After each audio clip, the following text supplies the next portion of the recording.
വയനാട് ദുരിതാശ്വാസ പ്രവർത്തനം കൂടുതൽ കാര്യക്ഷമമാക്കാൻ മന്ത്രിസഭാ യോഗത്തിൽ തീരുമാനം. മന്ത്രിസഭാ ഉപസമിതി വയനാട്ടിൽ തുടരും. ദുരിതബാധിതർക്ക് മൊറട്ടോറിയം ഏർപ്പെടുത്താൻ ധനകാര്യ സ്ഥാപനങ്ങളോട് ആവശ്യപ്പെടാനും മന്ത്രിസഭ തീരുമാനിച്ചു.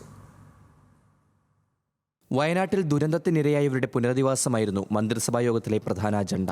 ഇതുവരെയുള്ള ദുരിതാശ്വാസ പ്രവർത്തനം യോഗം വിലയിരുത്തി. കൂടുതൽ കാര്യക്ഷമമായി പ്രവർത്തനങ്ങൾ മുന്നോട്ട് കൊണ്ടുപോകാനാണ് തീരുമാനം. ദുരിതാശ്വാസ പ്രവർത്തനങ്ങൾ ഏകോപിപ്പിക്കാൻ മന്ത്രിസഭാ ഉപസമിതി യോഗം വയനാട്ടിൽ തുടരും. കാണാതായവരെ കണ്ടെത്തും വരെ തെരച്ചിൽ അവസാനിപ്പിക്കില്ല. പുനരധിവാസത്തിനുള്ള ടൗൺഷിപ്പ് രാജ്യത്തെ വിദഗ്ധരുമായി ചർച്ച ചെയ്ത് തീരുമാനിക്കും. ലോകോത്തര മാതൃകയിലുള്ള ബൃഹത്തായ പുനരധിവാസ പദ്ധതിയാണ് ആലോചനയിലുള്ളത്.